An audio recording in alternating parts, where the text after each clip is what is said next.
a sloping mass of thick green rises from the ocean.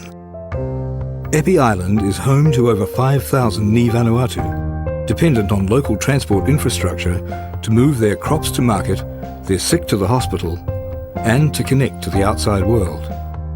However, an increase in rainfall days and extreme weather events is putting that infrastructure under pressure, the roading in particular. Sometimes I can't get through. I'll have to just stop and call some boys in the community to come and help to push the truck up the hill. The hill is going down to the sea coast. The place now is very bad, and down to Laman Bay, same thing.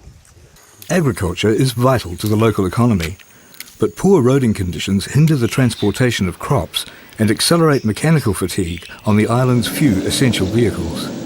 Sometimes I've been taking 15 to 20 sacks in my truck. The spring of the truck breaks down.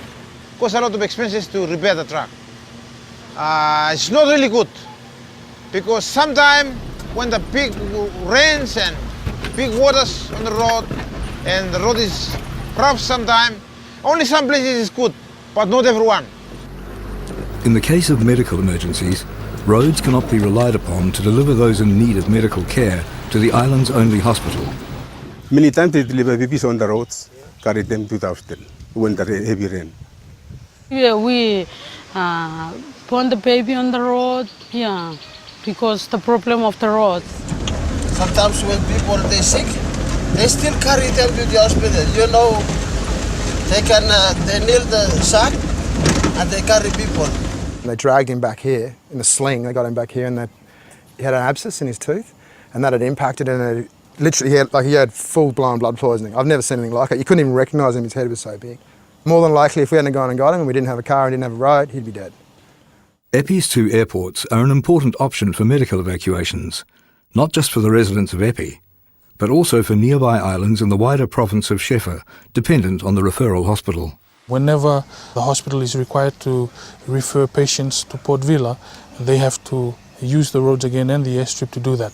But not only can the airports be difficult to access via road, the southwestern end of the runway at the Laman Bay Airport, the airport closest to the referral hospital, is literally falling into the sea.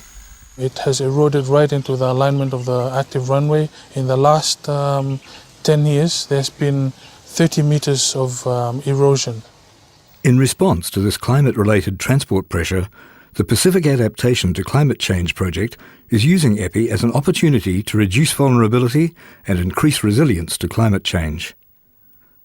For PACC Vanuatu, New Zealand-based CLIMsystems has been tasked with the collection and analysis of data to inform future steps in the climate proofing of Epi.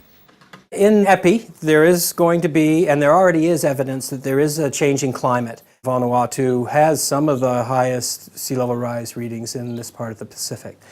There is, of course, precipitation changes, but what we have already seen is an increase in extreme events. Precipitation is an important factor to take into account because the road needs to be able to deal with that. And a good example on Epi is the bridge that has collapsed because the amount of water coming under the bridge was way higher than they imagined when it was designed. These climate considerations and subsequent roading design are now in the hands of PACC Vanuatu project coordinator Brian Phillips. So what's going to happen in the next couple of months leading to 2013 when the project is completed is to look at designs of the different road infrastructure, coastal infrastructure, and looking at how we can build climate change considerations into the design so that infrastructure on the island can continue to cope with the changes that are projected for Vanuatu, and they can continue to facilitate the sustainable development of the island and the country. Results and lessons from Epi will be shared regionally and globally, as will the results from 13 other PACC projects throughout the Pacific. This information will help integrate long-term climate change risks into coastal management, food production, and water resource management.